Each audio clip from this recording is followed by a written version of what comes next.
You mentioned that you have a baby girl that's about 10 weeks old, and she cries a lot when it's time for bed, and you go in and you pick her up and she keeps crying and nothing seems to work. Babies cry for a lot of different reasons. It's their way of communicating with us, and sometimes their cries mean that they're in pain, sometimes they're hungry or they need their diaper changed. Sometimes they just have a lot of pent-up energy and they need to cry, or they're overstimulated and just need to get it out. And so if you've changed, fed, and loved your baby and she's still crying, it's okay to just let her be for a few minutes, and likely she'll settle down and go to sleep on her own. If you're noticing that she's fine while in your arms, but she cries when you put her down, it's just because she loves you. That's a compliment to you. But of course, there are times when she needs to sleep and you need to do things, or you need to sleep too. So it's okay to teach her how to sleep in a crib by herself without your help. She needs to learn how to self-soothe.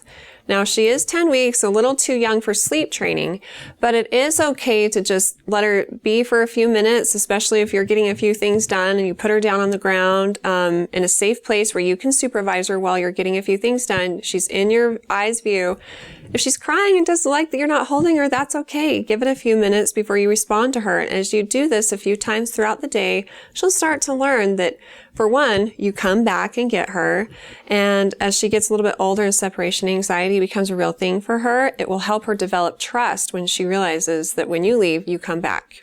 As far as nap time and sleep time goes, try to develop a routine that works well for you and for her that will clue her into the fact that it's time for sleep. So this could be a rocking session. You could read her a story. You could play lullabies or sing to her.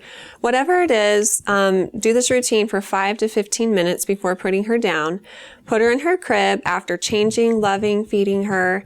And if she cries for a few minutes, it's okay. Again, just let her be for about 5 minutes or so. If she's still crying, go in and check on her, but resist the urge to pick her up. Just gently touch her, make sure she's safe, turn around, and walk out of the room. And do this every 5 to 10, 15 minutes. As time goes on, you can slowly increase the amount of time you wait before you go in and check on her. And again, if you're persistent and consistent about it, after about a week or so, she'll learn to sleep in her crib and to go to sleep without help from you. Another thing to consider is that maybe she's overtired, and that can cause babies to become fussy, so you can try putting her down a little bit sooner than you usually do. Start your routine, again, put her down and see if that helps the problem. Also avoid overstimulation prior to putting her down, because that might make her upset. If you're finding that none of this is working, she's just really, really fussy. A lot of babies like to be swaddled. They like to be rocked and cradled. You know, when you hold a baby in your arms, what do you instantaneously do? It's like an instinct for us to rock back and forth, and that's because babies like it.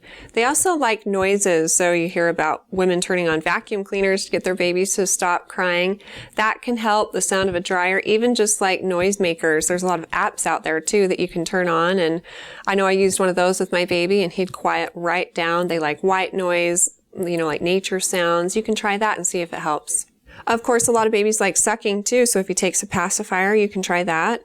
If you do notice that he seems excessively fussy, then you should call your pediatrician, especially if this is a change from his norm. They can ask you more specific questions and see if further investigation is necessary. If your baby is crying for 3 or more hours on 3 or more days of the week, then colic might be an issue. And again, your pediatrician can help you with this. The good news is, though, it's usually short-lived and disappears by 3 to 4 months of age. Now, keep in mind that it's normal for babies to be a little bit fussy, and they're usually fussier in the evening hours and, you know, like up to midnight, like 6 p.m. to midnight. They also like to eat more during this time. And this is really normal for babies that are 1 to 3 months of age. So if you're just noticing this trend, your baby's totally normal. Find what works for your baby and do those things regularly to try to calm her. And if that means holding her right now, then that's okay. She can't be spoiled too much. And before you know it, she's going to be big. So enjoy these days while they last. Good luck with everything. And if you have more questions for me in the future, please feel free to ask them on our Facebook page at facebook.com/Intermountain Moms, and recommend us to your friends and family too.